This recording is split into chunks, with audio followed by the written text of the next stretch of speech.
All right, welcome back to Wrestling Retold and Relived with Richie Mars. I, of course, am your humble, gracious host, Richie Mars. Thank you so much for clicking onto this episode to listen all about the anthology of the Elimination Chamber. Thank you all who looked at the previous episode of the Unsung Divas of History with Chrissy Tina. She's definitely going to be back on again.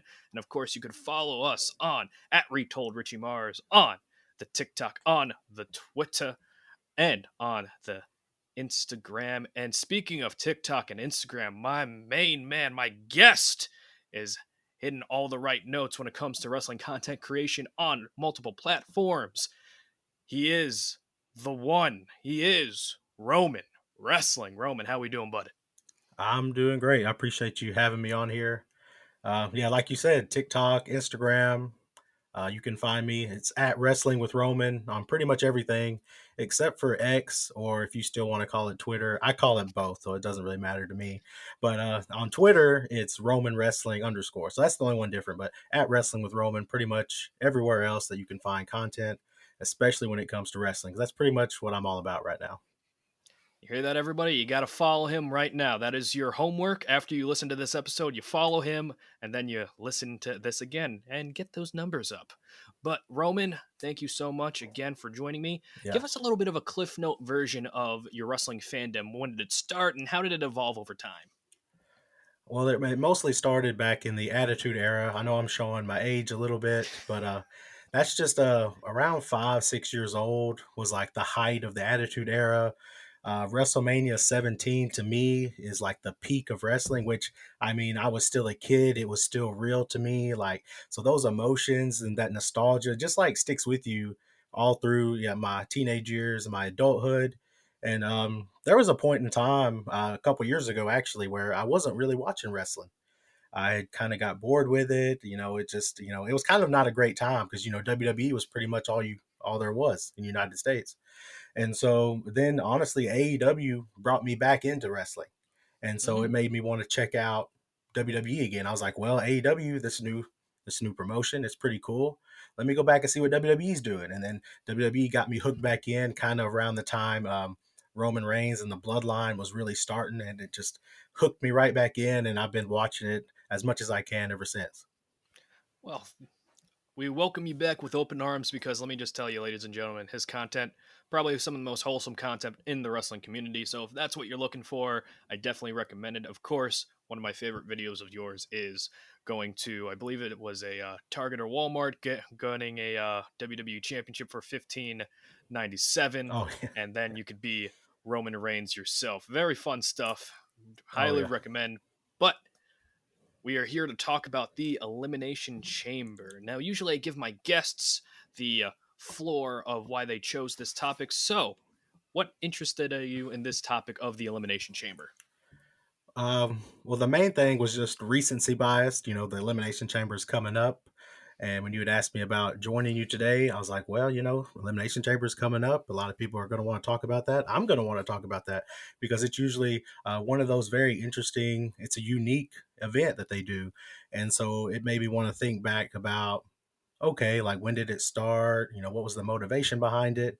And I mean, anytime I can talk about wrestling, especially something more unique like the Elimination Chamber, then I'm all for it. Mhm. And let's get into the history of the Elimination Chamber because, as the story goes, Triple H was trying to petition for a War Games match ever since WCW went out of business. Now we have the intellectual property of our competition. Why not use probably their best creation? So he went to Vince with the idea, and Vince balked on it because it wasn't a WWE creation. It wasn't his own creation. So that's when it was determined that we would get the Elimination Chamber. Now, Right. so Roman, I have to ask you, when this was announced, the Elimination Chamber, one, were you watching then? And two, what did you think about the Elimination Chamber as a concept? So around that time, I was like 9, 8, 9, 10 years old. So I was still young. So it was a really cool concept to me, seeing it. And but at the time, growing up, I didn't really get to see pay-per-views like live that day. It was always the week or two after, because that was back in the days when pay-per-views were, 50, 60, $70 a piece. And the way I grew up, when we wanted to watch Survivor Series or WrestleMania or SummerSlam, we would hope that somebody we knew bought it and we'd all go watch it, or we would know somebody who had other alternative ways of watching it, and we would figure that out, or somebody would record it, and we'd watch it then. But I remember seeing the commercials. The commercials were what really sold it. The guy talking about, oh, it's so many miles of chains and so many tons of steel, and they were showing the creation of it. That's what really sold it, especially for young kids seeing that, and you're thinking, wow, this is going to be one of the most the biggest spectacles and most dangerous match ever. I have got to see this. And now let's fast forward to that first Elimination Chamber match. It was Triple H, Shawn Michaels, Kane, RVD, Booker T, and Chris Jericho. Now, these were probably the top of the food chain when it came to not only Raw superstars, but WWE superstars Yeah. in general. And as the story goes, they couldn't test out any of their ideas because, again, this is the first one, and it's metal grate and chain and trying to do innovative things. It's almost like they had to kind of go on the fly, and they actually did for a certain portion of the match. For one, RVD hit the frog splash on Triple H, and it crushed his larynx. So Mm-hmm. Triple H was then pretty much out of commission for a majority of the match. And then they actually screwed up the entry order during the match. It was supposed to Oh, be really? Shawn Michaels was going to come in at number 5 and clean house, and then Kane was going to be the last one and then stop him. But they switched the order, and then all bedlam came out. But personally, it's one of my favorite Elimination Chamber matches just because of the innovation. You had the Shawn Michaels poop brown tights, and then you had that nice moment of Shawn Michaels winning his first world championship since coming back from that back injury. What was your overall thoughts on the Elimination Chamber? Did you think they hit a home run with the concept? Oh yeah, I definitely think that because you got to think they did the what? How can you improve on the Hell in a Cell? You couldn't really use the War Games because Vince McMahon and them they didn't really want to use it.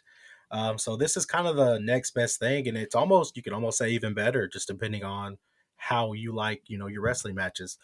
But it came out really. I think they really hit a home run, like you said, and then I was shocked as a kid when I finally watched it that Shawn Michaels won it. And I was, like everybody else, like, what is he wearing? And then you find out later on that, he had an idea for his gear and they just didn't get it done in time. And you're thinking about, like, okay, even if they did finish it, what was it going to look like anyway? Like it didn't seem like it was going to look all that great. He's out there and think it's what his cowboy boots and his brown tights, and it's just like none of this looks right. And then he's the one who wins it, and so I think it's a good kind of a redemption story for Shawn Michaels for being out for so long, kind of out of the title picture, and then finally getting back on top of that mountain. And we're gonna fast forward in a bit to the next chamber match, but as like just the look of it, the aura that it had, it was so unique and different that people didn't feel like this until that Hell in a Cell in '97, and it really looked like Satan's prison, and it really looked like these guys were legitimately going through hell in order to get the top prize of the World Heavyweight Championship. Now, are you glad that they went with this elimination chamber concept over a war games concept at this time? I think looking back that it was the right decision to come up with something original and unique, or at least it felt original, because I think at the time people would have loved war games because people had gotten used to it with the intellectual property of WCW being owned by WWE. So of course, who wouldn't want to see war games with your favorite WWE superstars and your favorite WCW superstars who weren't still sitting on the couch collecting a paycheck? You want to see all these people and you want to see all these classics, but at the same time, as fans, we want to see something new, right? I mean, we are victims of nostalgia, but we're also victims of what's next, what's new, what's innovative. And so, of course, I think the Elimination Chamber, they really hit it out of the park with doing this. And I'm happy that they did it, and it's been successful and it's still going today. And let's talk about what was next for the elimination chamber, because usually with a match structure like this, you wouldn't really see it for a couple of, couple of months, couple of years. And hold on. Yeah, and let's transition to the second chamber match because a lot of it was due to circumstance. Because usually you'd wait like a year, maybe a couple of years for this to make it really feel big, but it happened SummerSlam of 2003, and not even a full year after the first chamber match. And there are a couple of reasons for that. One, Triple H had a groin injury, so it was pretty much to shadow his injury, and pretty much they wanted to have Goldberg and built Goldberg up and to win the championship. Unfortunately, Goldberg didn't want to go to an Australia tour, so allegedly. So that was the reason for Triple H winning this chamber match, even though he didn't really do anything. He got beat by Goldberg, he got super kicked, and then he hit Goldberg with the sledgehammer. 1, 2, 3, bing, bada, boom, and there you go. But mission accomplished to make Goldberg look like a destroyer, even though his 1 year run with WWE at the time wasn't very extravagant. What were your thoughts on this chamber match in particular? I remember back in the day at the time, it was kind of like the first one. You're like, what the heck is Triple H wearing? You know, everybody's like, why'd he go with the thigh tights or whatever? And you look back and he had a groin injury. But yeah, they wanted to make Goldberg look good. I really didn't know about that. You were saying that they were looking to put the belt on him, but he didn't want to do overseas tours or whatever. Which is one of those surprising things. Triple H came out on top a lot. You know, the more we talk about the Elimination Chamber, he's got the most wins. He won it 4 times and eight. He was in what 6 matches, I think, 6 or 8. So he won it at least half the time. And so yeah, so it's interesting that with that groin injury that he still came out on top. You know, that's the power of Triple H during that time, the Reign of Terror, as they called it. You could check out the Reign of Terror in our World Heavyweight Championship episode in the archives. But enough about Triple H for now, because we're going to transition to another Triple H Elimination Chamber win, and that is at New Year's Revolution, and it featured Triple H, Orton, Jericho, Batista, Edge, and Chris Benoit. And this is where the Elimination Chamber would reside to in this pay per view. And we would later get the Elimination pay per view in general. And I'm going to fast forward a little bit right here. Did you think making the Elimination Chamber an actual pay per view, an actual PLE, made it lose its luster a bit? I think I'm kind of on the fence about it because a part of me wants to say it's kind of like what they did with Hell in a Cell. You know, they made it its own PLE, and everybody's like, it's just not special anymore. But honestly, the last 4, 5, 6 years of the Elimination Chamber, most of them have been really good. You've seen innovations. You know, we saw our first women's in 2018, and then they had the first women's tag match in 2019, and then 2015 was the first tag team one, which that was really good as well. And so you have a lot of variations that kind of came with it, and I still like it. I've still enjoyed it. Last year was the best one I've seen in a while. The one before that wasn't too bad either, and so I'm really looking forward to this year's Elimination Chamber. Yeah, and let's continue to talk about this evolution of the Elimination Chamber because, as you know, the Elimination Chamber, the like you were mentioning, the old commercials, you know, two over 2 tons, 16 feet in diameter, over 2 miles of chain. All those commercials really hyping it up, and when Yeah, we got to 2017, it was redone. Now this was done for a couple of reasons. One, the metal grate, the steel grate that's on the floor had no give, so bumping on it would be very tough on the yeah, performers' bodies.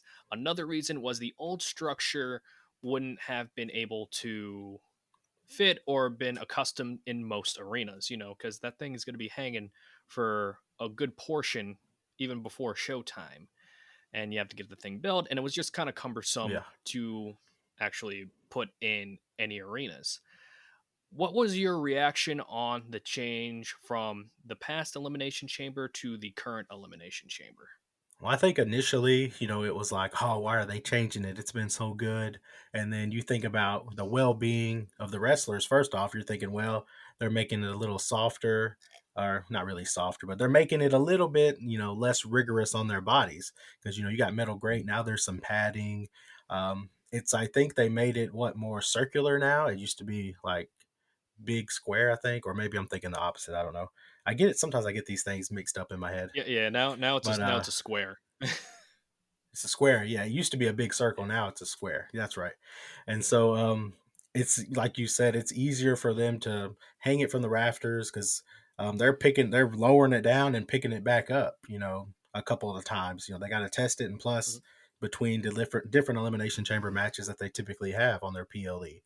And so I initially liked the change, but I was hesitant because typically when you start making changes to some stuff that's been good, fans might not respond positively to that.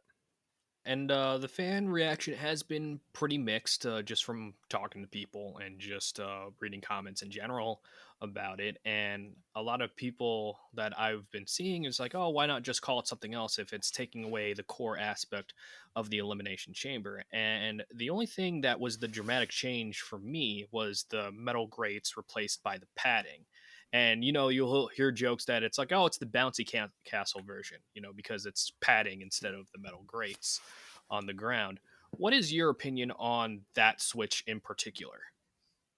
I think that from the sports entertainment aspect of it, it takes away a bit of that viciousness, that violence that you're expecting, because, there's a difference in cold steel and cold padding.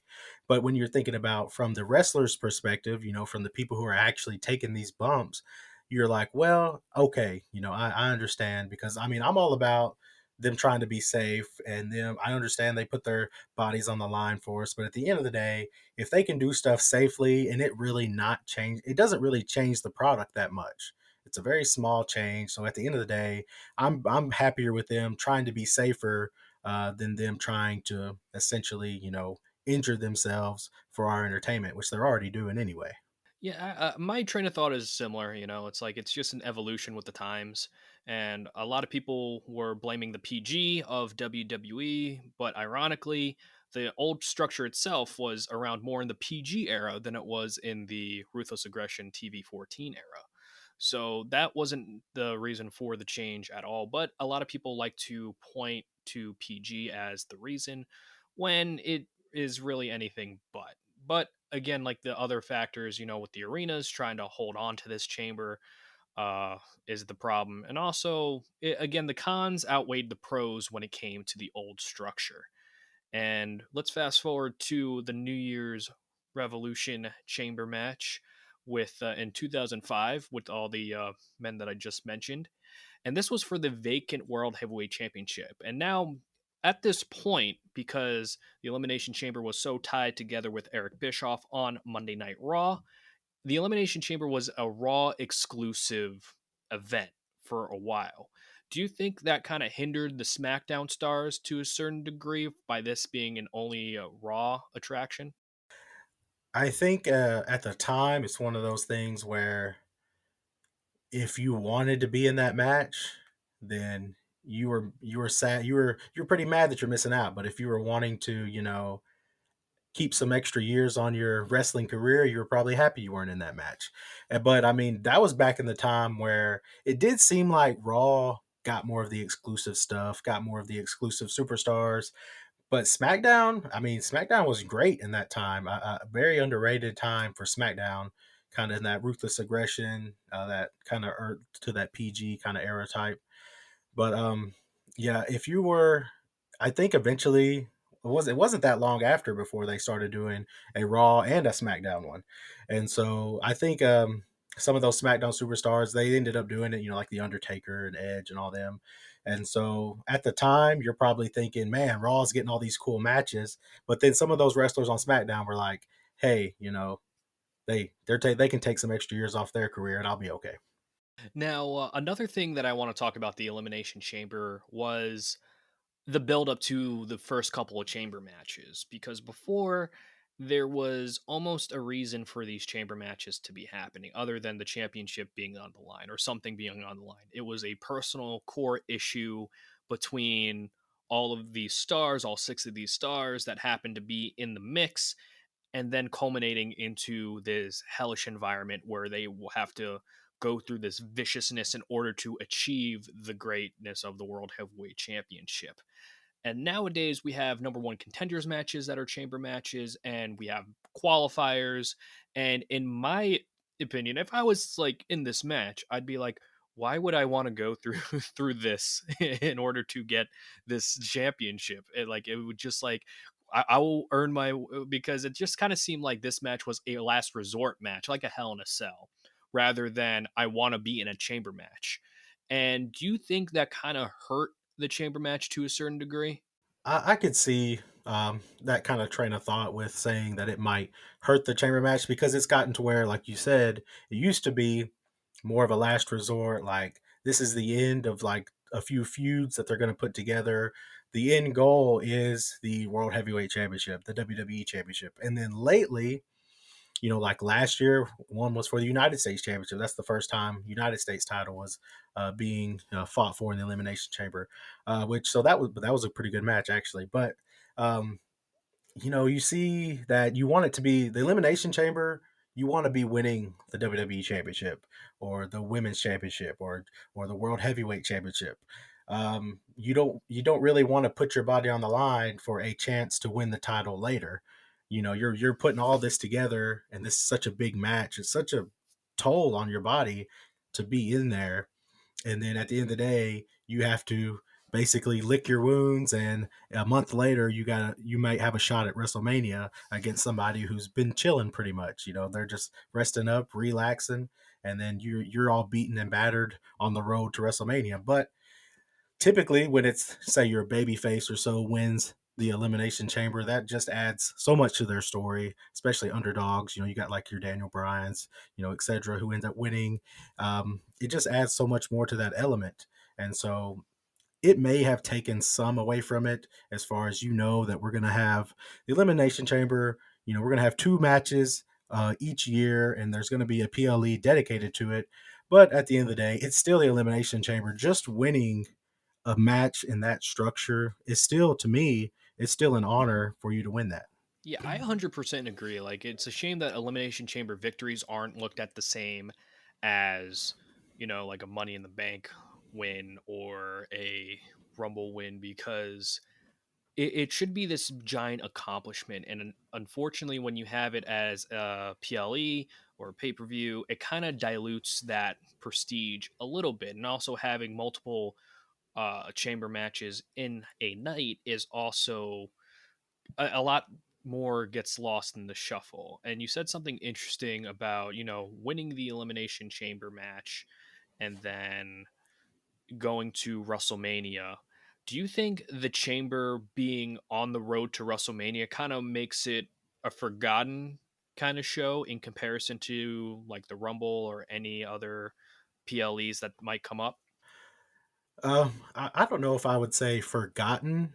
I would say, as the kids like to say, maybe Elimination Chamber feels like it's been little broed a little bit by Royal Rumble, because at the end of the day, Elimination Chamber is your second chance at trying to go to WrestleMania, right? Mm-hmm. Because everybody wants to win the Royal Rumble, but if you don't win the Royal Rumble, you can still try to qualify for Elimination Chamber and go after the title that the Rumble winner didn't challenge for. And so it kind of makes it feel like it's the secondary, opportunity to win. And but if you look at it, it should be more difficult to win the Elimination Chamber than to win the Royal Rumble, because while there's both luck in the draw, so to say, with the Rumble, you get, if you get in the late 20s or so, you may only have to outlast a few men or a few women. Elimination Chamber, if you're 5 or 6, you have a huge chance to win. The most wins are from the 5 and 6 and 4 position, and then so you have a much better chance in Elimination Chamber. But still, your body going through all that in the Elimination Chamber, it's like everybody wants to win the Royal Rumble, right? Most of us grew up, hey, who's winning the Royal Rumble? Who's going to WrestleMania? A lot of people didn't really grow up with who's going to win the Chamber to go to Mania. That's been more recent.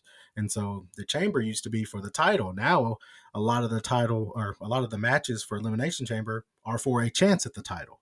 And so that's where it's kind of felt like maybe it's pushed as a secondary to the Royal Rumble, but it's really not. I mean, in my eyes, they're pretty equal. Even though I think the Royal Rumble is probably my favorite, PLE that they do. Elimination Chamber's right up there. I really enjoy Mm. it. And I think it goes for WWE's line of thinking as of recently. The Elimination Chamber became an attraction as opposed to this viciousness that only happens every once in a while. And for better for worse, you could see both sides of it. It's definitely from a business perspective on why they keep the Elimination Chamber pay per view as a special event rather than having all these stories culminate into one giant structure. And as we fast forward, I'm going to have a little fun fact. The same Elimination Chamber that Edge cashed in after the fact, which featured John Cena, Chris Masters, Carlito, Shawn Michaels, Kane, and Kurt Angle. And the funny thing about that is a lot of people are critical because Kurt Angle only lasts a couple minutes in the match, hits a couple suplexes, and then he comes out. Kurt Angle said on his podcast, The Kurt Angle Show, that nobody in these matches wants to stay in for long just because of how brutal it is. So they all held a tournament of rock, paper, scissors to determine who would be the first one eliminated. And he won. And he's like, all right, I'll just do my stuff and I'll see you guys later. It's like, So it just goes to show a lot of people, even though it was a prestigious spot in being inside an elimination chamber, people weren't really jumping up and down to participate just because of how unforgiving it oh is. yeah, And we're going to fast forward a little bit more. And the next elimination chambers were, oh boy, it's the Extreme Elimination Chamber from ECW. December to Dismember. The show was infamous for being one of the worst WWE pay per views of all time. I haven't gone back and watched it. Maybe I should for a future day, but that's then. This is now, and the concept of the Extreme Elimination Chamber. When yeah. I'm thinking Extreme Elimination Chamber in my teenage brain at the time, I was thinking, oh, obviously they're gonna replace the chains with barbed wire, with this, with that. Like fire is gonna be set up everywhere. It's gonna look like a 2K game, like modded, essentially. However, that wasn't really the case. And in this elimination chamber, each pod had a designated weapon. And they had the chair, they had the table, they had the crowbar, and they had the barbed wire baseball bat. Now, what was your opinion on this change to make this like extreme? Did you think it was extreme enough with this, or did you think there needed to be a little bit more, maybe like a different weapon choice? I remember kind of back in the day thinking about it and seeing that they're advertising this, right? And I'm like, extreme, because like they really watered down ECW when Mm-hmm. they took it over, right? Well, obviously ECW, you had your ECW one night stands with the RVD calling his shot, beating John Cena. That was amazing. And then we're fast forwarding, Bobby Lashley is kind of the face of the ECW brand. You got a lot of other, Matt Hardy, guys like that, right? And so you're thinking, okay, we got some great young talent, some kind of older talent, some established guys. We have ECW. It's going to be extreme. There's going to be, like you said, flaming tables, maybe some barbed wire action.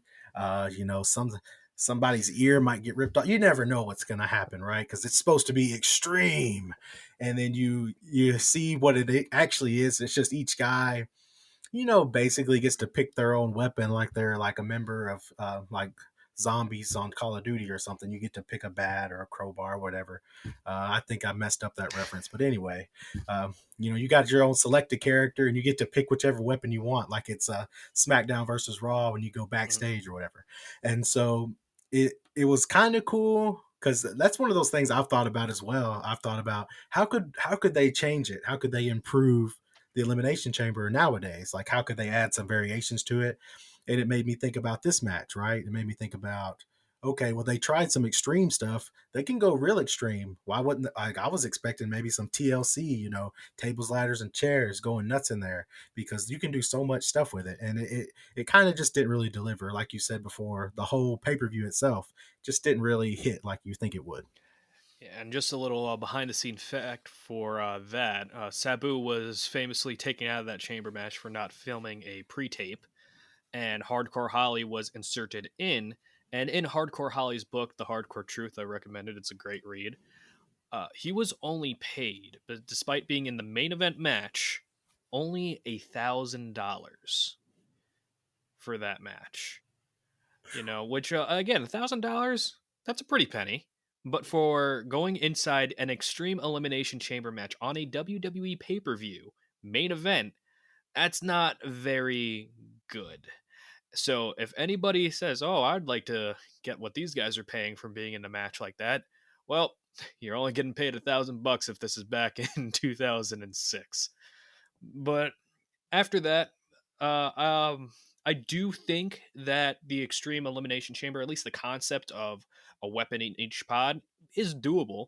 It's just the execution was off, and trying to establish Bobby Lashley as a face of ECW, that was fine. Another behind the scenes fact of that was Paul Heyman's pitch was CM Punk would tap out the Big Show in 2 minutes and then would go on to win the Chamber, and then CM Punk would be the face of ECW. Uh, Vince was like, "No, we're doing Bobby Lashley," and Punk even walked into Vince and he's like, "Oh, I should really just, I think we should do it this way." And Vince is like, we'll do it my way or the highway, pal. I'll owe you one, And that it went exactly how Vince went expected, and the pay per view went off 15 minutes off of the air, and then Heyman got blamed for everything, and then that's what caused Heyman to leave WWE for a while. But that was the past, and again, like I said, the Extreme Elimination Chamber had some legs if it was developed a little bit more, but they kind of just threw it all together and just said, "Yeah, screw it, let's just throw it right there." So now we're getting into what I like to call the number one contenders era of the Elimination Chamber matches, where this is the first time the Elimination Chamber was for the number one contendership. You had at the No Way Out pay per view, which is kind of clever since No Way Out and Elimination Chamber, kind of fits because there's no way out of the Elimination Chamber until you're eliminated. And you had Triple H win the WWE number one contenders match, and then you had The Undertaker win the World Heavyweight Championship number one contenders match. Now, we sort of hinted at it before, but what was your overall feeling of the number one contenders matches now being a part of this Elimination Chamber lore? Um, I kind of felt like I'm trying to think back then, like how I was feeling about it. I mean, back then it was any elimination chamber just seemed cool because it still seemed kind of new. It hadn't been around as long, and now that there's been like 20 or 30 of them or whatever now, um, the whole first number one contenders matches. As far as that goes, I kind of like it, and I kind of don't because it kind of saying, are you willing to go through hell and back and 16 plus miles of chain, blah, blah, blah, all this just for a shot at the title, not just winning the title, just a shot at it. And then who knows what the match is going to be when you go after the title. And so overall, I I've warmed up to the idea over the years, and it just seems like that's what WWE is going to do. At least one of them is going to be for our number one contenders this year. Both of them are, and so at least one, maybe even both of them are going to be number one contenders matches from now on. And that's just how it is until they change it. I mean, I'm probably going to be watching no matter what anyway.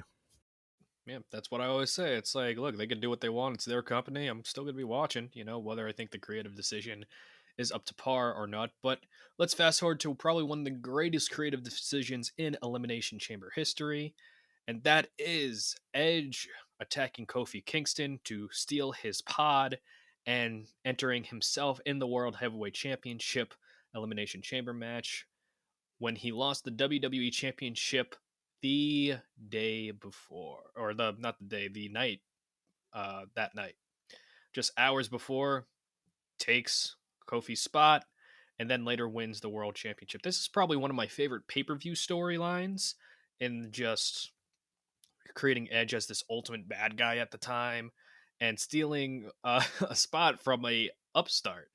What did you think about this in terms of Edge's character, his recent couple years ago establishing himself after an Elimination Chamber match by cashing in Money in the Bank, And at this point, did you think the Elimination Chamber was synonymous with Triple H and Edge, or do you have a couple other people that you would like to throw in the mix there? Well, obviously, you think a lot of the, especially the early years Elimination Chamber, it was pretty much dominated by Triple H and then sort of Edge.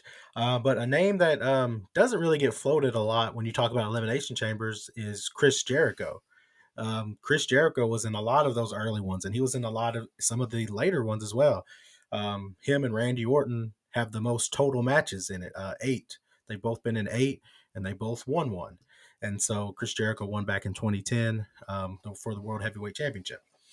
But Chris Jericho's a name that doesn't really get mentioned, and for obvious reasons nowadays, why he doesn't get mentioned a whole lot in WWE. But they actually mentioned him pretty recently when they were talking about Gunther's 600 plus day reign as Intercontinental Champion. They mentioned Chris Jericho has the most reigns and etc. And so they're doing better about that. But yeah, Chris Jericho's a name that's pretty synonymous with Elimination Chamber that you don't hear about. Randy Orton's a big name that was in a bunch of Elimination Chamber matches that I don't hear a lot of people talking about him as well, but he was in a bunch of them too. But yeah, there's a lot of names that you can think about that have been in it. RVD was in a bunch of them. Shawn Michaels was in the first three or four of them. So yeah, there's been a lot of great names. John Cena, Daniel Bryan won three times. John Cena won three times. Edge won twice.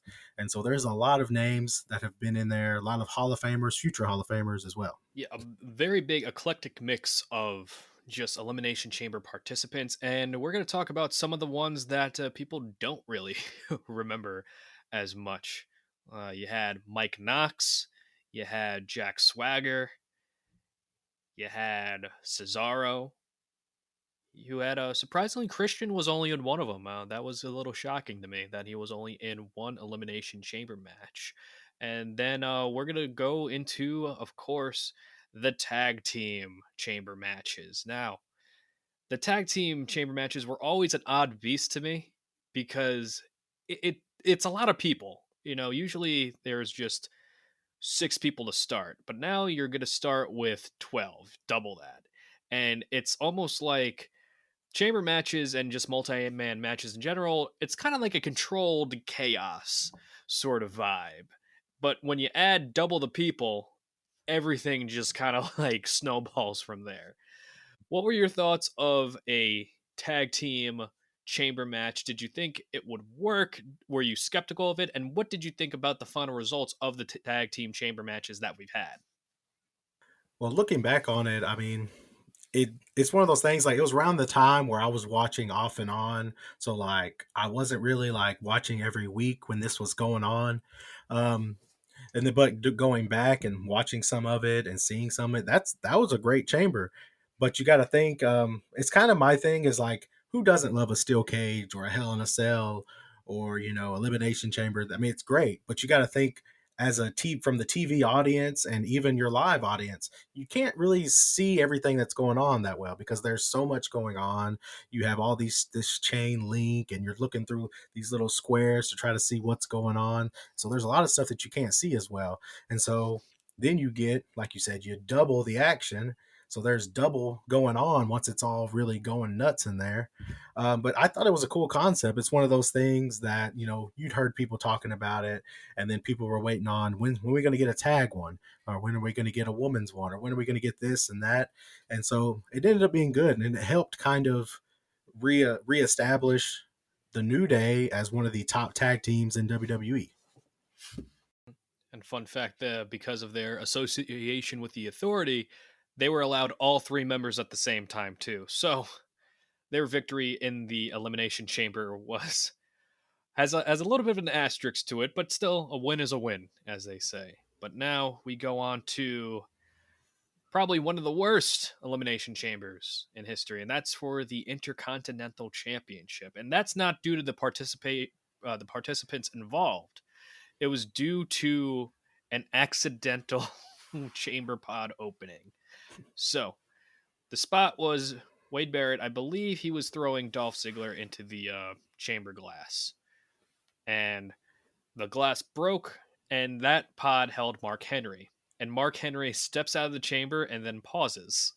because we haven't been in this situation where a pod accidentally breaks and then they finally gave him the okay, and then it showed Dolph Ziggler in the ring just calling spots, and it got very messy really quick. Was that probably one of the worst chamber matches you remember seeing? And if not, what were a couple of chamber moments that you think don't really live up to the hype as it once did?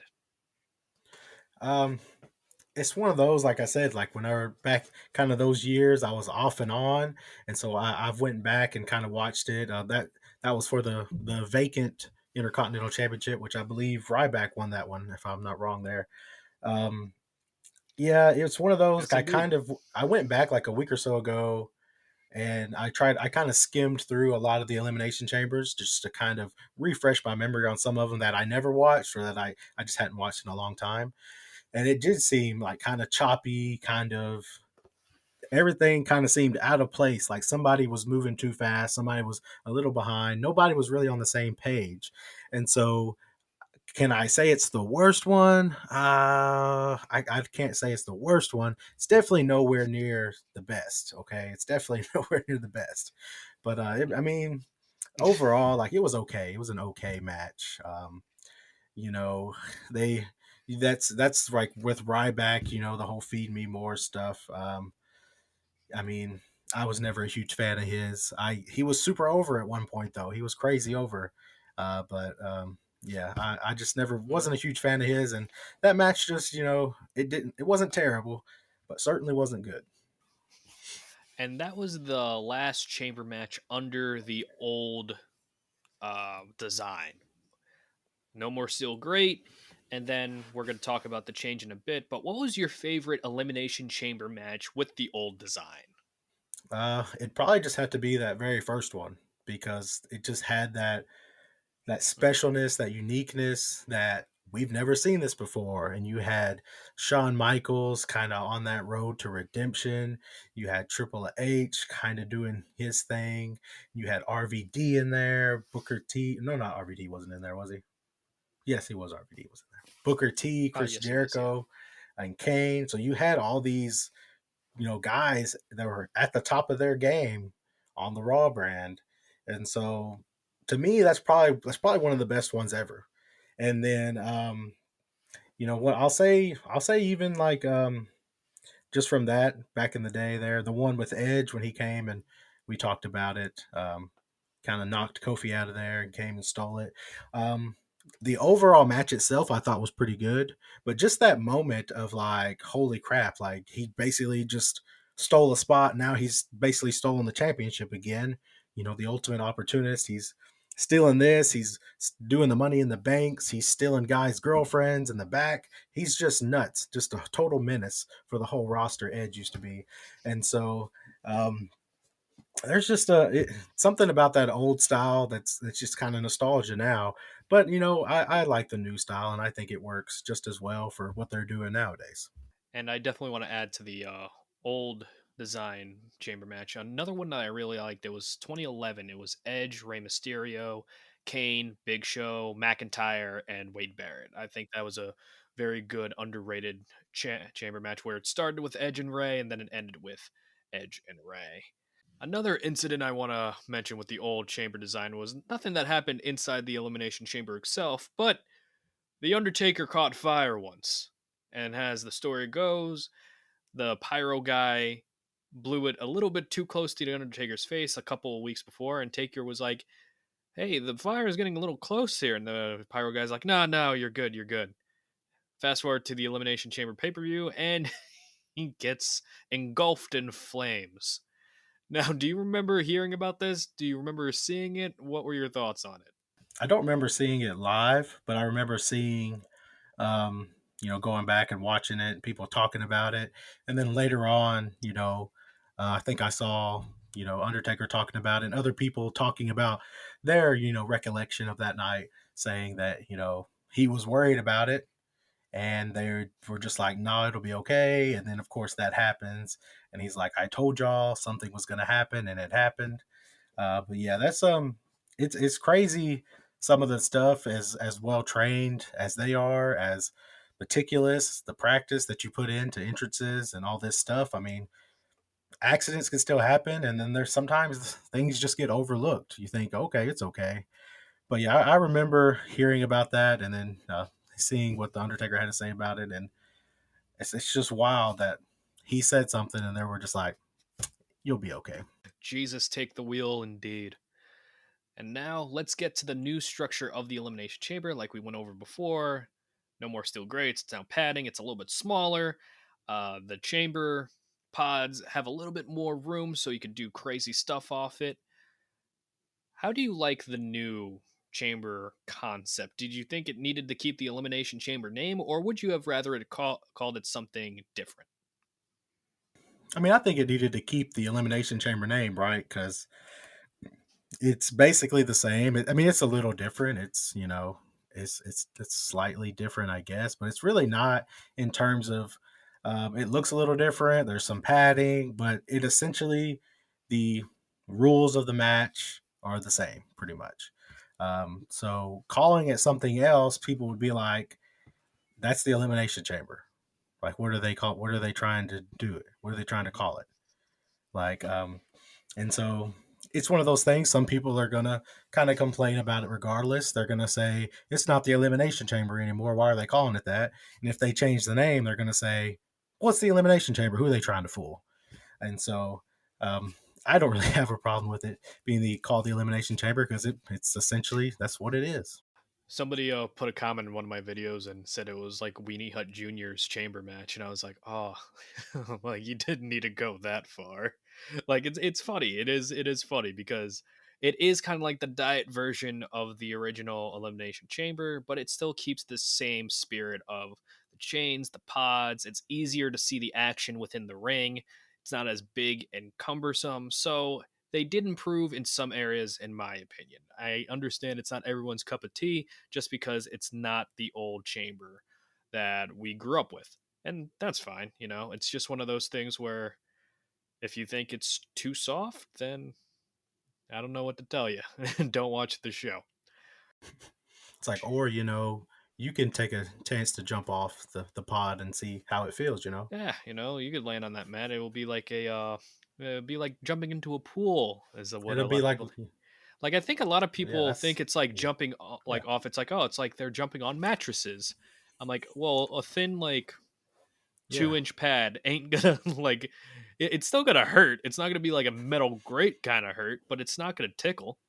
So to each its Yeah. own when it comes to the Elimination Chamber and its appearance. But the first chamber match under this new design is when Bray Wyatt won the WWE Championship. Now, as far as chamber victories go, is Bray Wyatt's up there as the most important title change or title win in an elimination chamber? And if not, who are a couple others who had chamber matches, chamber wins for championships that you think really put them up onto that next level in WWE? Oh yeah, I definitely think that when Bray Wyatt won that Elimination Chamber match, obviously, rest in peace to Bray. Mhm. He's missed. A lot of people are very saddened by it. I was sad by it, and that's one of those things where I've been open and honest to anybody who's ever asked me about Bray Wyatt. I was never his biggest fan, Mhm. but I respected what he did. I still thought he was super creative, a great storyteller, and so I would never I never said anything really bad about him. Just saying he not just not my favorite, but he's okay, and so it definitely helped though on that road to really making him a top star, him finally winning that. I think that kind of vindicated him, that established him as a main event guy, as a top guy in WWE. So that's one of the most important. And then, of course, I've already said it a few times, that very first one when Shawn Michaels winning the title there, it kind of put him back on top of the mountain, kind of that road to redemption sort of thing, that underdog story. Like, surely not Shawn Michaels at this point in time is going to win the world title. No, he's not winning it. And then he does it, and then the chamber with John Cena winning it, he's all bloodied and beaten down. And that kind of helped right there, just further cement him as one of the GOATs. And then of course, he got, cashed in on. But still, either way, that still put him, kind of even further on the map, pinpointing it down. And yeah, that's really cool. And then of course, the first women's match with Alexa Bliss and all them, Alexa Bliss, Mandy Rose, Mickey James, Sasha Banks, Sonya Deville, and Bailey were in that. That was important for women's wrestling, right? That was very important that women, can do just as much as the men can do. They can do brutal matches.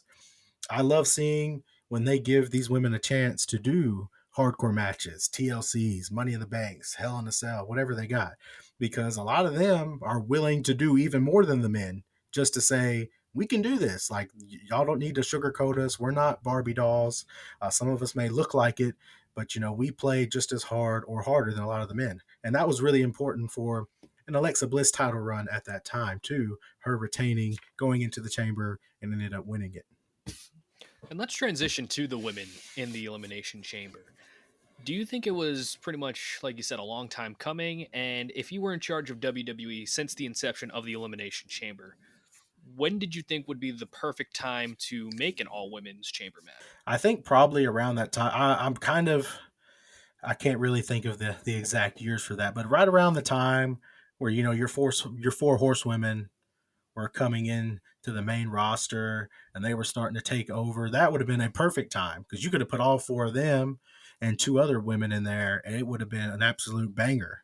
And but I think that still took a couple years later. You still got some of the, you got Sasha Banks and Bailey in that very first one, and then Sasha Banks and Bailey teamed up and won, the inaugural women's tag team championships a year later in the chamber. And so that's interesting that they were still in both of them. But like I was saying, the four horsewomen, and then two other women at the time when they were first coming up would have been a great way to further establish how dominant the four horsewomen were, and have been. All of them are pretty much still dominant. I know Sasha Banks isn't in WWE anymore. People think she's on the way to AEW. Some people think she's still going to WWE. I don't know. Wherever she shows up, I'm going to tune in and see what she does. But yeah, it's I would definitely say those four women plus two other women that were at the top at the time would have been great to see. I would have loved to seen an AJ Lee in there. I kind of put a list together of kind of some of the dream matches, dream opponents that I would like to see, and on my women's, AJ Lee made it. Trish and Lita would have been great because they have that that rivalry.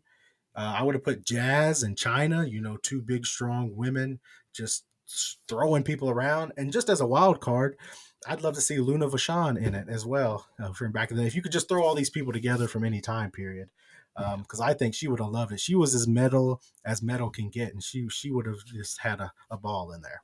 Yeah, and to add to that, I would have loved to see Victoria in there. I would have loved to see Ivory in there. Just these unsung women in wrestling in general thrive in that kind of environment, and I think that would have been a cool place to showcase what they can do inside a structure like the Elimination Chamber. And still keeping on topic with the women in the chamber match, like you mentioned, the women's tag team championships, the inaugural tag team champions of Sasha Banks and Bailey won a chamber match to become champions. And of course, a lot of people like to make jokes about the women's tag team championships now just because they're not being consistent on television booking wise and just story wise. Did you think it was a wise idea to have the first champions crowned in a elimination chamber, or do you think it would have been better if it was just straight up like tournament or just like anything else? But was the chamber match the right way to go? I think looking back, the doing it in the chamber match, um, it immediately added significance to it, right? It made you feel like, okay, they're gonna have to work their butt off, go through all of this, go through this structure, go through these other teams all at once to win this. So it gives it just a little bit of prestige right off the bat. But like, there's been people talking, like you said, it doesn't get booked properly. They act like they don't really care. Then they will care for a month and then they don't care. And it's kind of back and forth. And then with, doing, tournaments and stuff, they've had like a handful of tournaments the past few years because it seems like they were kind of cursed. Sasha Banks and Naomi, they up and left, and so they do tournaments, and then a team wins, somebody gets injured. They do another tournament, team wins, somebody gets injured. Um, and then it kind of, I'm glad that they finally, when Chelsea Green and Sonya Deville, now that's one of my favorite women's tag teams in the last few years, that you didn't think they went together, and then they got together and they started wrestling, and they just really bounced off each other really well. And honestly, a lot of it's just Chelsea Green. I'm a big Chelsea Green fan. I wish I could say it like Samantha Irvin does, but I just can't. I've tried. I've failed miserably. But yeah, big Chelsea Green fan. And she kind of honestly, the way her character is, she can pretty much be a tag team with anybody. Her and Piper Niven, a very solid tag team. I thought they bounced off each other really well. And so now you got the Kabuki Warriors, our champions again, which is cool because you have Asuka, who is a certified star. She's established. She's got all the groundwork that she needs to carry prestige for a title. And you got Kyrie Sane, who's done it all, everywhere else. She's done some good stuff in WWE, but it's good for her too. It builds her up some more in WWE. And it's something I said when they ended up winning it. Kabuki Warriors won it, and I was like, this is good for them because it seems like they're taking the Kabuki Warriors seriously. So if they have the titles, then hopefully they'll take the titles seriously too. I definitely agree. The women's tag team division in general and the champions in general are being treated at least a smidge more seriously than they were in the past. And that's only a good sign of things to come, hopefully. And I'm very hopeful for the women and women in general. And speaking of women in the Elimination Chamber, let's kind of like fast forward to this current Elimination Chamber card. Now, as of recording, we have 5 of the 6 participants inside the women's elimination chamber, and we have Becky Lynch, we have Liv Morgan, we have uh, Naomi, we have Tiffany Stratton, and we have, oh gosh, memorized this and now Bianca Belair. Bianca Thank Belair. you. We have 5 great women. We stand Bianca Belair in my house. Hey, fine with me. Bianca Belair is a phenomenal performer, despite me misremembering she was even in the match. But anyway, there seems to be a lot of, I don't want to say build up, but there's a lot of like little storylines that are intricate in this chamber match. You have Becky Lynch, who wants to face Rhea Ripley to prove that she's still the man. You have Liv Morgan, who wants revenge on Rhea Ripley. You have Bianca Belair, who wants to get her title back from Io Sky. You have Tiffany Stratton, who's trying to make her name for herself and at the same time disrespecting Liv Morgan and Bianca Belair, who are already established names on the main roster. And of course, Tiffany Stratton and Becky Lynch had their issue. So there's a lot of stories here that are kind of intertwined with a big story and a big goal of trying to get Rhea Ripley, even though only a couple of the participants really have that kind of tie-in with her.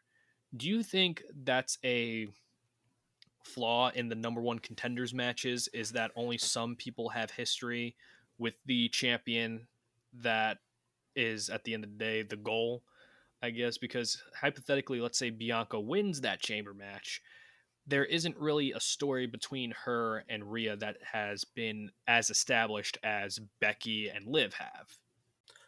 Oh yeah. I get what you mean as far as it kind of, it puts us wrestling fans in the IWC. It kind of puts us in a corner because we're like, okay, Rhea Ripley's the champion. Okay, who has history with her?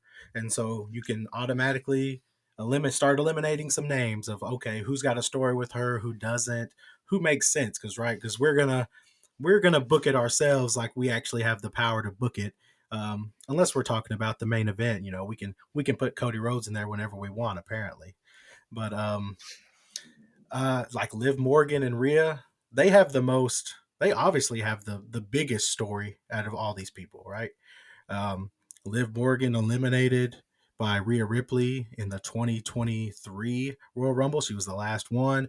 They were best friends. Rhea turned her back on her, so there's all that storyline already with Liv Morgan and Rhea Ripley. Then you got Becky Lynch, who, her whole thing is she's the man and Rhea Ripley is mommy. And, they're both these dominating forces. And so it makes sense for them to collide sooner or later. Um, Now, Tiffany Stratton doesn't really have much going on with Rhea Ripley. She's the young up and comer. She's probably going to do the prettiest damn moonsault off the pod you're ever going to see. So I would definitely watch out for that. I think it's going to be good. And then Naomi is in there. She doesn't have a whole lot of history really with Rhea Ripley. But I mean, she's a phenomenal athlete, a great wrestler, big name. So they want to round that out, right? So you also have one more besides Bianca Belair. Now, Bianca Belair and Rhea Ripley do have history. Not on the main roster in NXT. They had a couple of bouts, over Mm-hmm. the NXT Women's Championship. So there is somewhat of a storyline there, Mm-hmm. but there's nothing that they've touched on, in the past couple of years. So they could definitely pick that back up if they decide to go with the EST. And then we have rounding out who's going to win, who's going to be that last person. They have that last chance qualifier battle royale. We got Zelina Vega's going to be in it. Alba Fire, whoever else was in. I don't know. I can't remember who else was in it. That's Zelina in it's going to lose. Vega, Zoe But Stark, Shayna Baszler, yeah, all those Zoe people, and they're Starks, Shayna yeah, Baszler. So yeah, and they're going to add some more people. I'm hoping maybe we get a returning Raquel Rodriguez. I'm really big mm, on her. I wouldn't mind seeing her kind of round out, that number 6 spot. But also, I'd be cool with Zelina Vega. Also, Michin. I'm really high on Michin. Um, and they just seem like they're showing her a bunch, but she always loses. yeah. So I'm hoping maybe she can get into that chamber match and, work some magic. But yeah, I think at the end of the day, they're really setting up that Becky Lynch and Rhea Ripley. So I'm leaning towards Becky Lynch. Mm. There were rumors about a Jade Cargill appearance at the Elimination Chamber, whether that's in the match or just the show in general. It would be a phenomenal way to showcase her again with the Royal Rumble. And there was even a graphic leaked out where she was one of the chamber participants, but then they quickly pulled, and then you start hearing Yeah, reports of whether she got pulled or not. And now Mike Johnson, he reported that as of a couple days ago, that was still kind of the plan, but plans can change. So nothing's for certain in wrestling in general.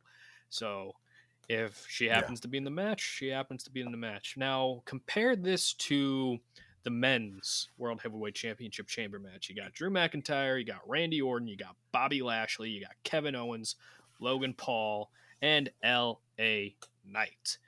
So, comparatively yeah. to the comparatively to the women's elimination chamber match, how do you think this one stacks up? As far as names, I mean, it's a little bit above, the names that you see in the women's, but I think that's what they were going for with it being in Perth. They were going for name recognition. They were going for people that you could actually believe could go for that World Heavyweight Championship and challenge Seth Rollins at WrestleMania. So obviously, I'm a big fan of pretty much everybody that's in this match except for Logan Paul. I mean, I like Logan Paul, the wrestler. Logan Paul, the other stuff, not a big fan. But Logan Paul, the wrestler, has showed me that, hey, he can hang. He can hang with just about anybody in that ring that they put him with. Now, obviously, his match against The Miz the other night, a little sloppy, but I mean, that happens sometimes. Not everybody's perfect. Now, I love me some Bobby Lashley, the Almighty. And see, that's the thing with this match. There's 4 guys in here that I could see winning. I mean, Bobby Lashley, L.A. Knight, yeah, Drew McIntyre, Randy Orton. I could see any 4 of those people winning. But I mean, I'm leaning towards Drew McIntyre because that seems to be what they're setting up. Drew McIntyre, Seth Rollins. Seth Rollins has beaten Drew McIntyre about 87 times now. And so Drew McIntyre might just finally get that W and become the World Heavyweight Champion at WrestleMania. And what's interesting that this is for the Raw's World Heavyweight Championship for the number one contendership, and Drew's the only Raw superstar involved in this entire matchup. So, do you think when things happen like Yeah. that, do you think that makes the ending a little bit more obvious, or do you think it's just something not to pay attention to when it concerns just WWE? Well, it definitely makes you feel like um, you lean more towards, Drew McIntyre. He's the only Raw superstar where heavyweight championship is on Raw. So you're like, okay, by default, he's going to win it. But then you think about, well, Cody's a Raw superstar and he's challenging the champion on SmackDown. And so it could go either way there, because basically what happens every time they have a draft, right?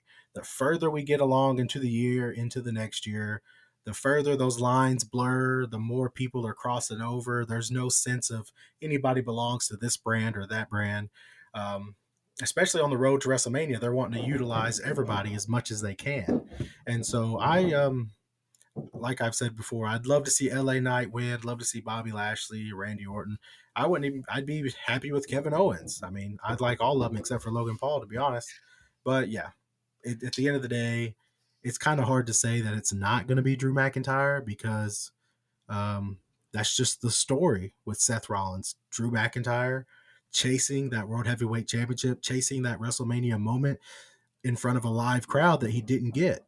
And so he's kind of doing that long road to redemption to finally winning that World Heavyweight Championship. Finally finishing his story. Now, where have I heard that before? So to speak, yeah. Now, your women's dream elimination chamber match. Who would be your men's dream elimination chamber match? Oh yeah, see, I thought about that too.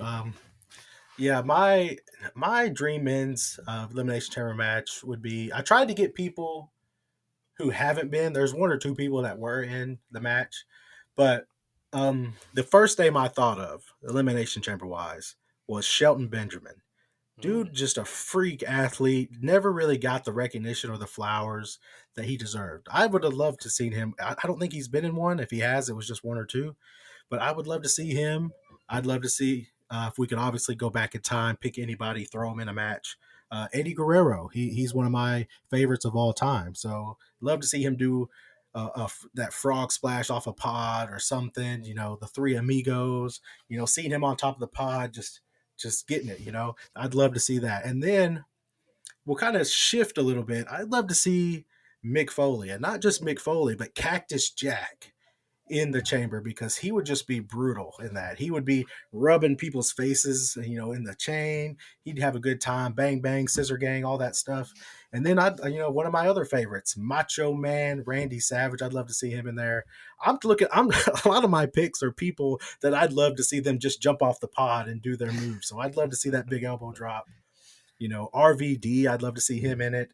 Obviously, we've seen him do the frog splash and stuff, but I mean, he could probably still go today in Elimination Chamber. I saw him on Dynamite a few weeks ago, and he still looks great. Mm-hmm. And then to round it out, we need a big man. We need an enforcer. We need somebody who's going to pick somebody up and just sling him across the ring.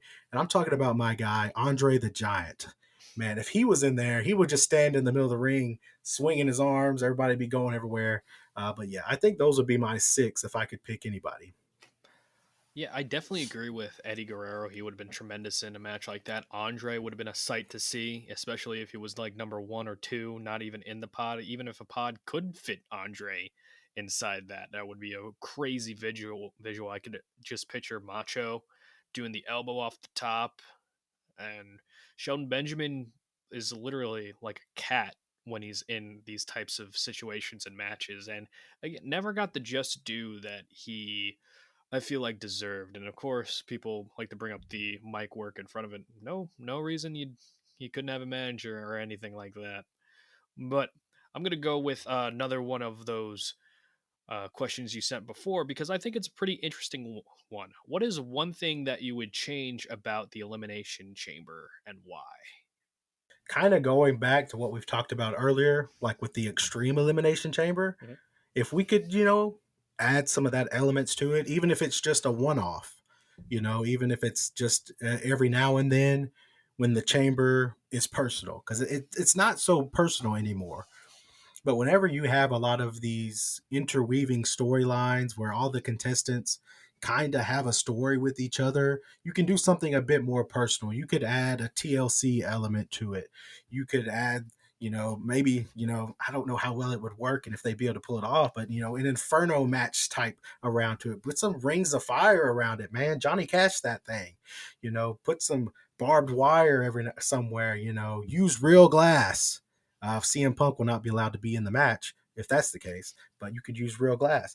I mean, there's a lot of cool things that you could do. A lot of it for me is just making it more brutal, more hardcore. Um, but just changing as far as how the match plays out and go away from that, the format maybe you could with these qualifiers, you can do something maybe similar to the Rumble. After they qualify, they all roll a little wheel and pull out a ball, and that's the number they get. Mhm. And now, obviously, it'll probably be fixed, but at least it would add an element to element of like, oh, randomness. Who's going to enter, because you don't really know who's going to enter until it starts. Mhm. So you don't really know how it's going to shake out, and you have that random with the little light going everywhere. But yeah, if I could change one thing, I would just say throw some ladders and chairs and TLC it up. And then I would watch it. I'm gonna watch it anyway, but like I would definitely not want to take my eyes off of it. Going back to how they used to determine the entry order for the Elimination Chamber, they used to do the Beat the Clock challenge a bit. That's where the Beat the Clock challenge originated from. Was whoever got the shortest time and they won their match, they would have been the last entrant. I believe Batista was the first one to actually achieve that, and he was the last entrant for his 2005 Elimination Chamber at New Year's Revolution. The change that I would make, because I actually did spend time thinking about it and seeing like what could be a little bit cooler to see the Elimination Chamber, and I was thinking you got the pods there, you got everything like that, and I was thinking if you were to get a pinfall or submission and if you eliminate someone, you should get like some sort of reward or compensated for doing that in such a structure. So figured if you win, you get like 2 3 minute breather, so you don't need to be in this hellish structure for a long period of time. You get a nice rest period, and it gives people incentive for eliminating competitors, and get that rest period and watch everybody kind of like slowly just kind of take each other out and exhaust each other. And then you have somebody who's fresh as a daisy to just kind of like get a rest within the chamber match itself. So I think that would have been a pretty cool addition there. Oh yeah, you could even just say like you get timeouts. How you could definitely spin that with some people who have good comedic timing. Somebody you could say a guy, Randy Orton is coming up on LA Knight to do the or Logan Paul to do the RKO. Logan Paul hits him with the timeout because he eliminated Kevin Owens. He's got a timeout stored. Something like that could just be funny too. Or it could just be like you said, just a breather. Mm-hmm. But that's a good idea. That's something that I didn't really think of. But thinking of it now, like that's actually something they could actually implement probably. Oh, thank you. They should start hiring both of us, and then we'll be on those lovely creative contracts. But that's then. This is now. Yeah. What are some of your favorite Elimination Chamber moments? A lot of them, a lot of the ones that I'm thinking about right now are coming up just from the last few years. Um, even just not even the elimination chamber structure matches themselves, just like last year, just talking about regular old matches, we had Sami Zayn and Roman Reigns. That was such a good match. The whole Sami Zayn and the bloodline, it's cliche, everybody says it, but it's like that was cinema, like it was like watching a masterpiece unfold. It was so good. Did I think Sami Zayn was gonna win that match, walk out undisputed champion? No way. But did for a fraction of a second did I think he had him beat a time or two? Hell yes. I thought for a second, for a split second, I was like, oh, he's gonna do it. But then I get back to reality and I'm like, yeah, they're not taking the title off him. Oh, WrestleMania's right here, like next week, basically. They're not taking it off of him. But yeah, so and then I've said it earlier. The United States chamber match was really, really good. You had a lot of great moments. Montez Ford really showed out. I'm surprised they never really went with that singles push. They kind of looked like they were about to, and then they stopped, and then now they're back to tag teaming, and they're kind of just Bobby Lashley's sidekicks right now. But hopefully, the Street Profits, profits will be up soon because I really enjoy watching them. Montez Ford does have a big future as a single star whenever they do that. But yeah, then you had a lot of inlaid stuff. You had the Seth Rollins chasing that title. He hadn't been a champion for like 3 or 4 years or something. That was really good. You had Logan Paul get involved. Austin Theory helped establish him further as one of the best United States champions in recent memory. Um, that was really good. And then the men's one, or the women's one, was pretty good. Oscar winning. So yeah, overall, some of the ones the past few years, I've really enjoyed, and I really need to this week leading up to the Elimination Chamber. I'm going to go back and watch even more from further years back, and then I'll probably change my mind 10 times on what the best ones were. I'm going to throw in a couple moments of my own. The Santino run in the 2012 SmackDown World Heavyweight Championship Elimination Chamber was very enjoyable. Doing the whole Rocky story of Santino. He was like outside being Rocky Balboa, and when he was in the match, he showed out and he impressed a lot of people. And a lot of people were actually believing for a time that he would win the World Heavyweight Championship. So that was a cool moment for him. There was a shocking moment with the 2009 World Title Elimination Chamber when John Cena was the last entrant, and he only lasted 2 minutes because Rey Mysterio, Chris Jericho, and Edge all ganged up on him, and he was eliminated. And this was peak of Super Cena, so that never happened. And last one is Kofi Kingston's performance in the Elimination Chamber during Kofi Mania.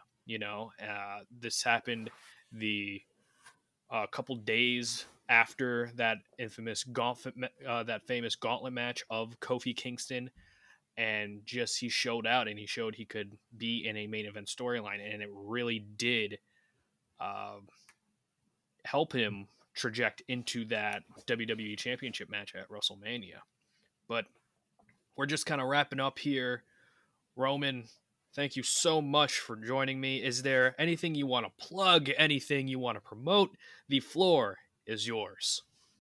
Well, first off, I got to thank you for having me on here.